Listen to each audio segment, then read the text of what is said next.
Hello and welcome to another Sprues and Brews video. Today we are having a look at two books that are up for pre-order today. Warzone Charadon Act 2, The Book of Fire, and Crusade Mission Pack Amidst the Ashes. So yeah, this is a bit of a narrative episode, I guess. This is the latest kind of narrative supplement for 40k, going through the final moments of the Warzone Charadon conflict. Also has some really cool stuff in there for Bellacor, quite a bit of supplemental stuff for a couple of armies, so that looks really cool. And then we've also got the latest Crusade supplement as well. So if you've seen one of these before, essentially it's a mission pack, 24 missions in there, lets you play through some Crusade missions. So yeah, massive thanks to Games Workshop for sending these over to us a little bit early so we could have a look at these and do this review with you. There is also a full companion piece over on the website, spruesandbrews.com, where we go into these in some detail. But yeah, I wanted to have a look through these and see what goodies we get inside.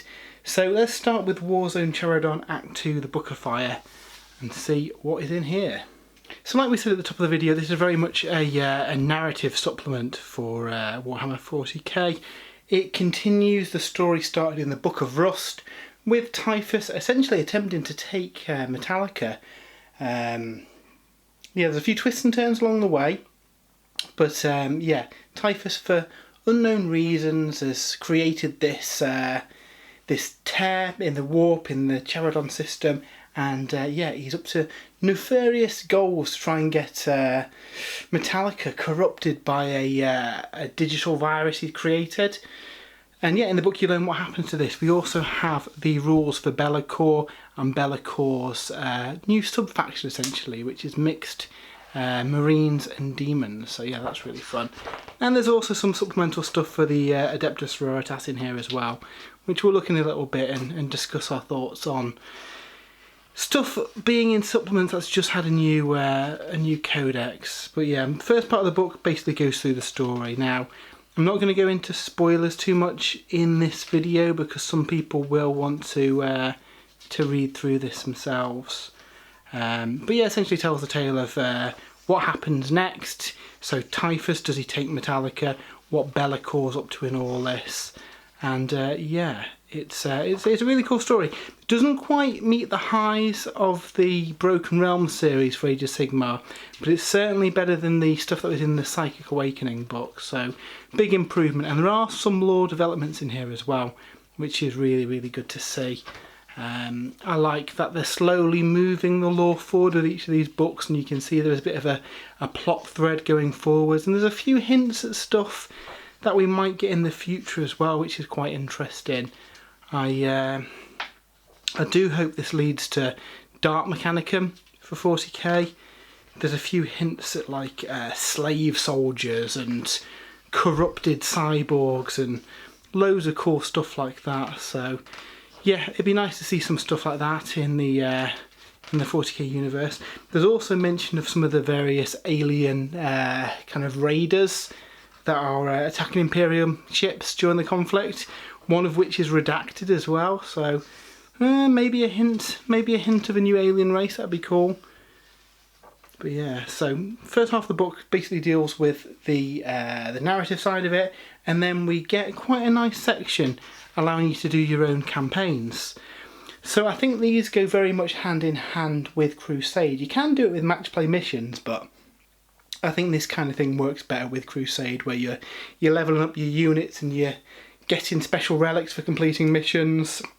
And basically this lets you create 3 different teams, so the Defenders, the Invaders and the Raiders. Fill them with a number of players, and you could play this really with as few as 2 players. Equally, you could have a big group of people and all get involved. And the idea is that each player will have a game every week, and the number of total games that will happen is determined on the number of players, roughly equal to the number of players. And then after you've done each phase, there'll then be a showpiece battle, which is later on in the book that we'll have a look at. And over the course of that campaign, you will you'll fight over these sectors. You'll get different things to do. There's some really cool stuff for the campaigns where you get Warzone points. You get assets that you can buy. So this is some cool stuff that will have an impact on the game. So you've got a limited amount and you kind of take turns picking which one you get. Some fun stuff. You've got minefields. There's like an orbital defense battery that reduces movement. Yeah, some really fun stuff. They're not making a massive impact on the game, but for that narrative kind of twist to the game, especially if you've got some kind of scenery pieces to represent some of these things, it's pretty fun. What I really, really like though is the heroic achievements. So, you know, if you've ever played a video game and unlocked an achievement for doing something cool, this is pretty much it in Warhammer form. So you might have to take out the enemy warlord using your warlord, and you'll unlock the Mighty Duel achievement, which gives you an additional battle honour in games of Crusade. And later on in the book we'll see that you do get some additional benefits as well for completing these achievements, which is really, really fun. If you're not playing in a Crusade battle, basically this just gives you more Warzone points. So that's the scoring system for these games. So yeah, really fun, really like this. I'm definitely going to be using this in our games. I think we'll play through the campaign, probably using the new Crusade mission pack as well, which again we'll have a look at in a little bit. But yeah, really fun. And like I say, after each phase you play through like a big showpiece mission, which basically has some of the key moments from the Charadon conflict. So yeah, really fun, especially for narrative players who want to kind of reenact these battles. It's really fun to see. You know, a lot of people enjoy playing the match play games, and you know, there's absolutely nothing wrong with that. Match play is cool, but sometimes you just want a cool narrative battle and try and recreate a whole conflict. So yeah, that really appeals to me. Another thing that we get in this book are some army rules that cover Chaos Demons, Chaos Marines, Skitarii and the Adepta Sororitas. Not that many new rules in here, as we'll see, but there's some fun stuff.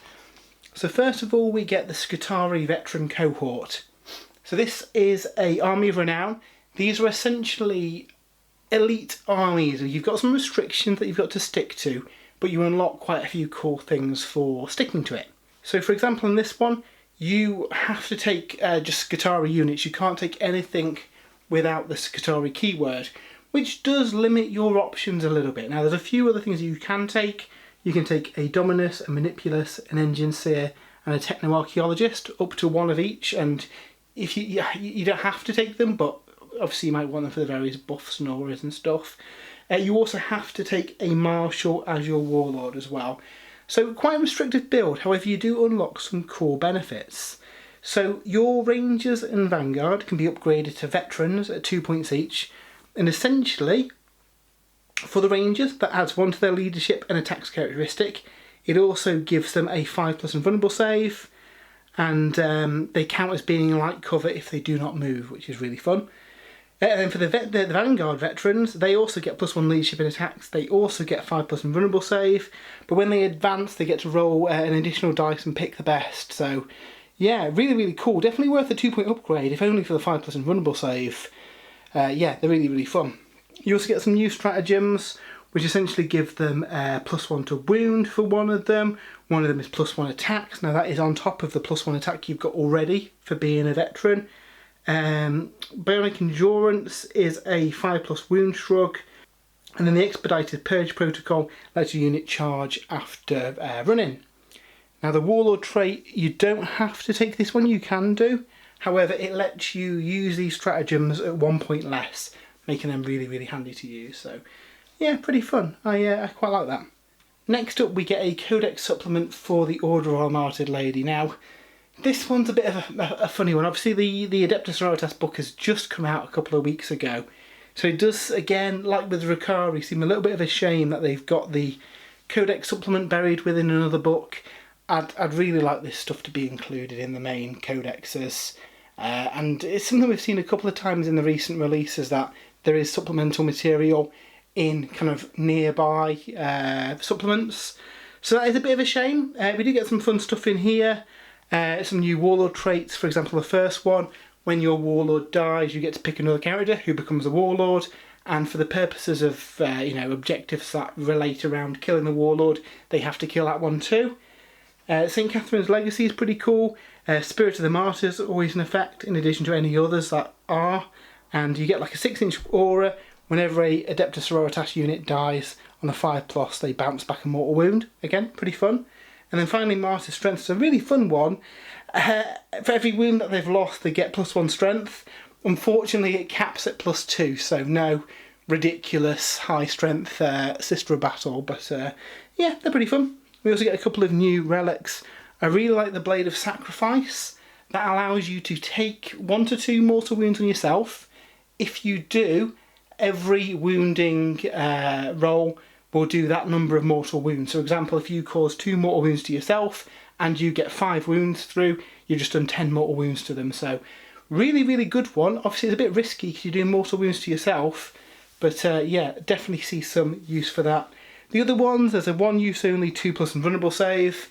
Again, it's a bit situational. It could be, you know, it could be useful in an important phase, but obviously that's it. You've used it then.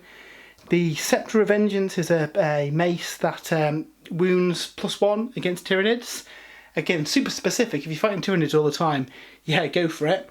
And finally, the Candela Scroll has an aura where Sisters of Battle units get +1 attack. So again, pretty fun. I like the Blade of Sacrifice, and that's by far the best one. We also get some new stratagems for them. One of my favourite ones makes the Paragon War Suits objective secured. That is really fun. I think that could definitely be useful. So the next section of the book really covers the Disciples of Bellacor. This is Bellacor's own sub-faction that's introduced in the book. We also get the updated new rules for Bellacor, and he is a bit of a beast. So he's hitting and wounding on 2s, strength 8, toughness 7, 16 wounds with 6 attacks. Really, really good. He's got a 4+ invulnerable save, but what makes him really hard to kill is the fact that you're -1 to hit him, and you're -1 to wound him, and you can't re-roll your hit rolls. So yeah, it is going to be pretty hard to get through Bellacor with all those debuffs on him, and the fact that you can't re-roll shuts down so many of those hero auras that you see in the game at the minute. So yeah, really, really cool. He's got a couple of aura abilities. So he reduces the bravery of nearby units by 1. It also makes combat attrition more difficult.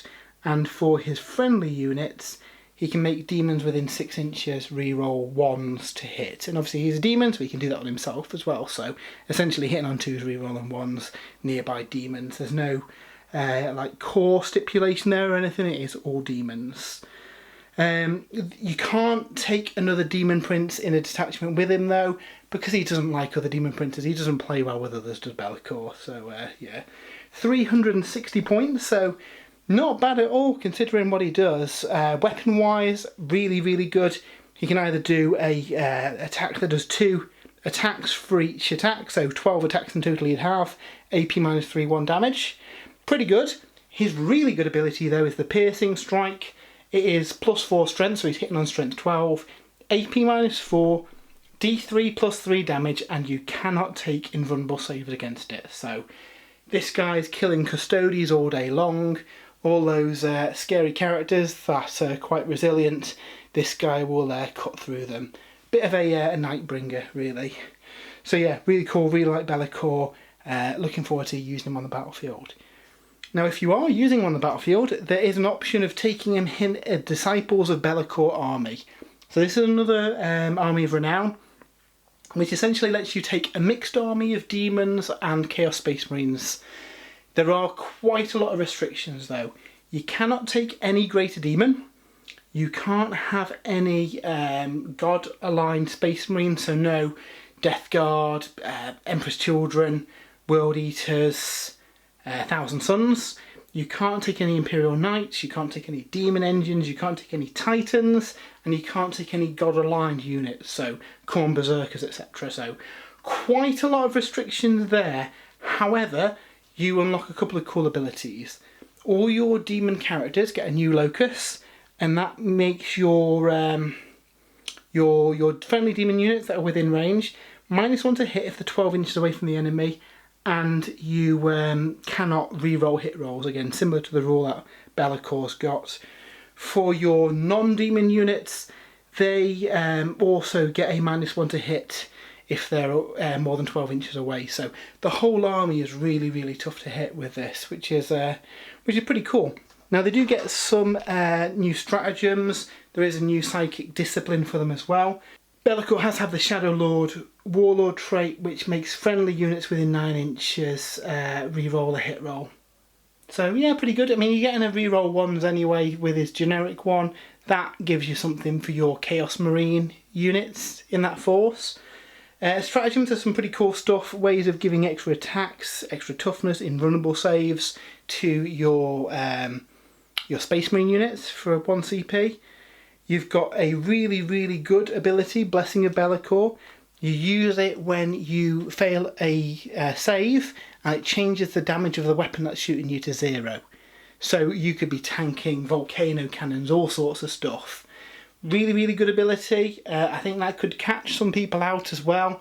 You know, if Bellacor's been unlucky enough to fail his save and you throw that on and he's laughing all day, basically. So yeah, really like them. Again, they get their own spell lore as well. Your demons don't have to take this. They can take the spells out of the demon codex. Bellacor does have to take these though. And again, it's more tricksy stuff. So forcing a unit to only be able to be shot at the closest model, for example. Shutting down aura abilities, all that kind of stuff. So really disruptive powers. Pretty cool. What we then get next is a strange one. Basically, it is all the Chaos Space Marines content out of the Vigilus campaign and the Psychic Awakening books reprinted here. There are no changes. Well, there's some minor changes. Anything that's changed in an FAQ has been updated in here, and the format has just been changed to reflect, you know, how things look in the current 9th edition books. Other than that though, this is literally the same content out of those previous supplements reprinted here, which is a little bit frustrating because I feel that these, I think there's 34 pages here of reprinted content. Really could have been some new stuff here, which yeah, it is a bit of a shame. Yeah, I guess I'm guessing this means that the new Chaos Space Marine Codex isn't that near either. I kind of thought it might be on its way. It'd be frustrating if it gets published after this one, because presumably this content will be reflected in there as well. So yeah, bit of a shame, bit strange, bit weird this has all been reprinted. I don't. Some of it might be out of print now, but yeah, I do feel that a new Chaos Space Marine Codex would have been better than just reprinting it all here personally. So that's one of the few niggles I've got on this book. What we do get at the end though is some new Crusade stuff. Again, like we said earlier with the campaign element, there's some really fun stuff here. You get new requisitions, you get some new relics. Insult to injury is a really cool mechanic. Basically, if you take out an enemy warlord, you can pay a requisition point to add insult to injury. You get a bonus, and they get a penalty that lasts until certain conditions have been met. So grievous wounds, for example, you reduce 1 from their strength and attacks characteristic until they've survived 3 battles, to basically represent the amount of time they'd need to rebuild their strength until they're back up to full fighting form again. What's really cool is that all the models in the army of the person who's had the insult to injury really hate the unit that's done that, and they'll get +1 to hit and wound against them. So again, that'll add some nice narrative fights and a bit of banter on the battlefield where you get your revenge on the unit that laid your general down low. So yeah, really, really like that. And then as we mentioned earlier, with the achievement system, there's legendary titles you can get. So if you fulfill certain criteria, that unlocks a title for you and some new abilities. They basically depend on what the thing is. Some of them are tied to specific units or specific factions. It's really fun. It does add a bit of a video game element where you want to try and unlock some of these achievements for your units. So yeah, that is a quick look through Warzone Charadon. Really good, but if you're into doing campaigns, if you're into the continuing narrative, that's definitely worth picking up. Again, for Demon players, you'll probably want to get it for the Bellacor rules and the new Bellacor Allegiance. Sisters, it's a little bit frustrating that you've got only 4 pages of new content on here. That really, I think, should have been in the Sisters book. For the Chaos Space Marine stuff, I guess it really depends on if you've got those previous supplements. It is nice having all the content in one place. If you've already got those though, arguably it's the same stuff just updated for 9th edition, so really, I'd recommend this definitely for the campaign stuff and the Crusade stuff and the story. Maybe less so if you're a Chaos Space Marine player. But yeah, really cool book. I'm interested in seeing how the lore progresses. But this isn't the only book that's up for pre-order today. We've also got Amidst the Ashes, which is the new Crusade mission pack.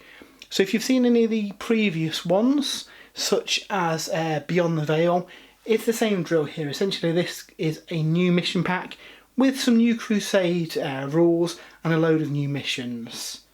So yeah, let's crack it open and have a look inside. Now, one thing I just want to call out before we start is this one. I think it's been misaligned when the cover's been printed, so the ring binder goes right through the spine, which is a shame. Hopefully, the ones you can purchase aren't like that. I think it might just be a misprint on this one, maybe.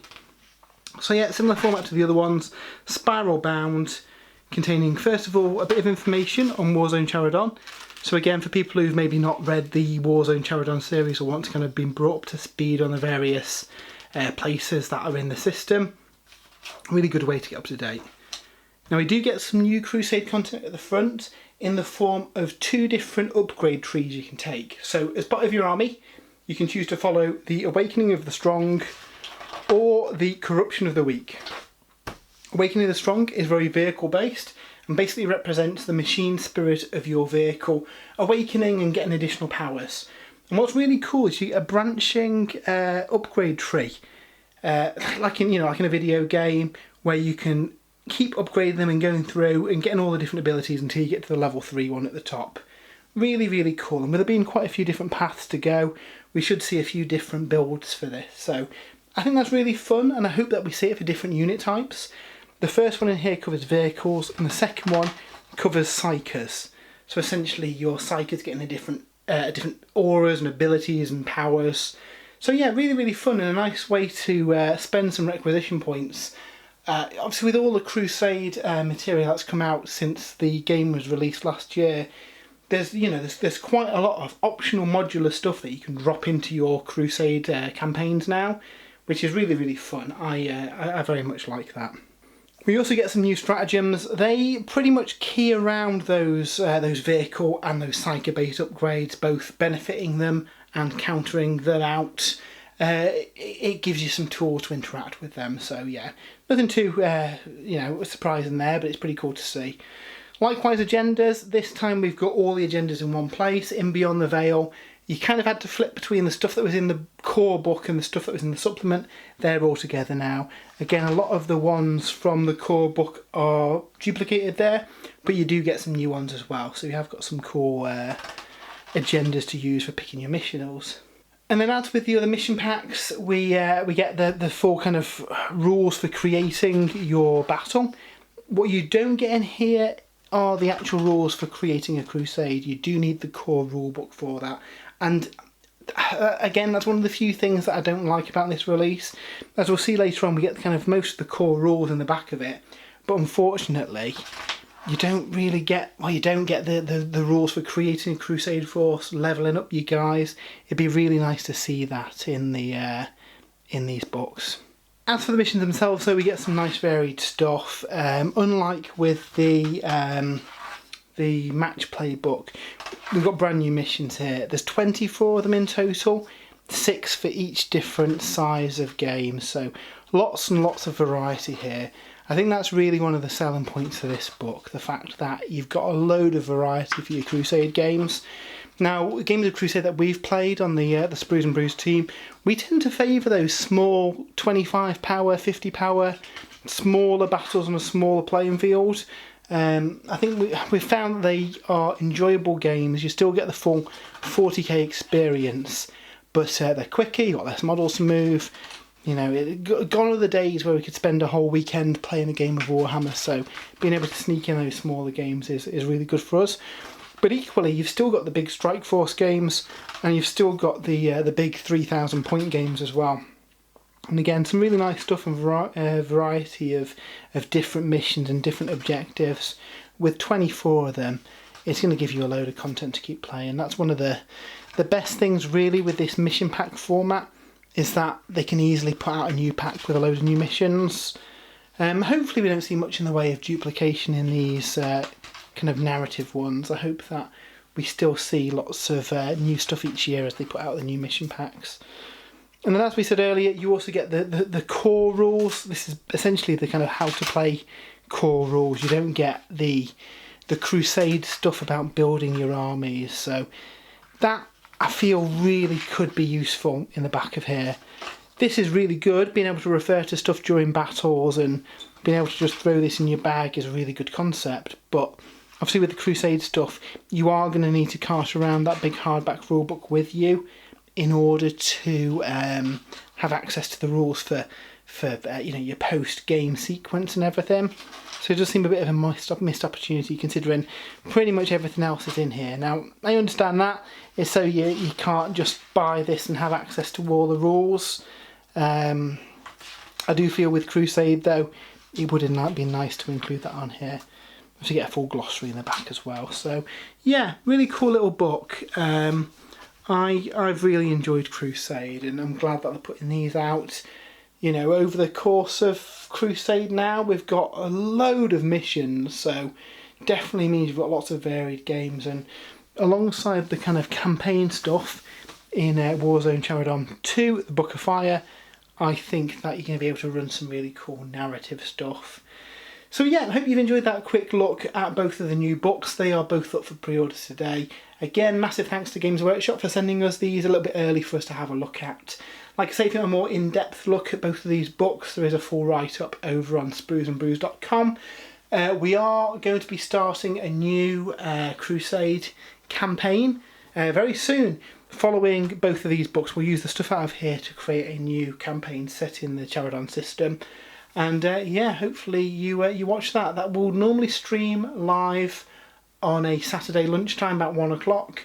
We'll probably alternate between AOS and 40k. So yeah, stay tuned. If you're not already, subscribe and you'll get notified when those videos go up. So yeah, until next time, I hope you have a great weekend and we'll see you soon.